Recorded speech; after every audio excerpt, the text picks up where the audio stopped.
Mayor Dipak মজুমদারের হাত ধরে আগরতলার বিনোদন ও আতিথেয়তা শিল্পে যুক্ত হলো এক নতুন ঠিকানা।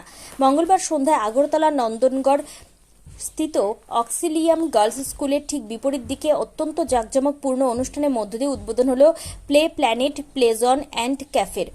আগরতলা পুর নিগমের মেয়র দীপক মজুমদার ফিতে কেটে এই নতুন প্রতিষ্ঠানের আনুষ্ঠানিক উদ্বোধন করেন। এদিনের এই উদ্বোধনী অনুষ্ঠানে প্রধান অতিথি মেয়রের পাশাপাশি উপস্থিত ছিলেন আগরতলা পুর নিগমের ৮ নম্বর ওয়ার্ডের কর্পোরেটর শম্পা সেন সরকার এবং কর্পোরেটর মিঠুন দাস বৈষ্ণব।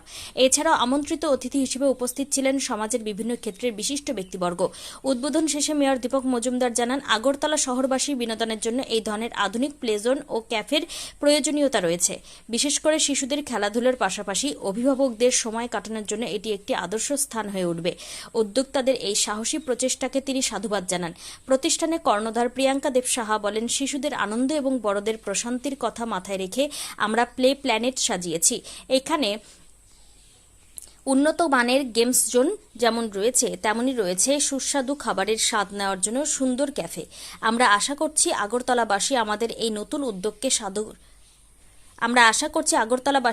এই নতুন উদ্যোগকে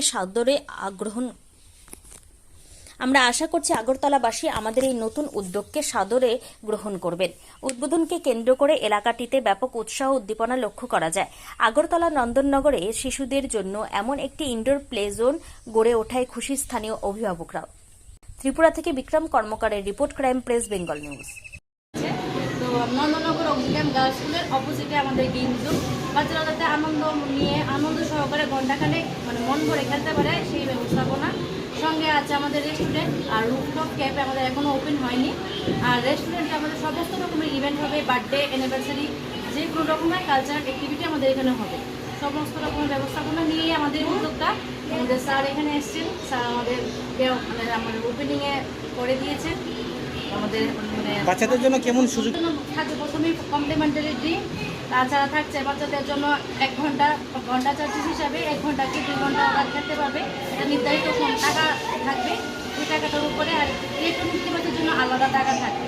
তো ওরা প্রতি ঘন্টা হিসেবে চার্জেস হবে। আর আসার পরে কমপ্লিমেন্টারি ড্রিঙ্ক, আর খেলার পরে ওরা রিটার্ন গিফট পাবে। আপনার নাম? প্রিয়াঙ্কা দেব সাহা।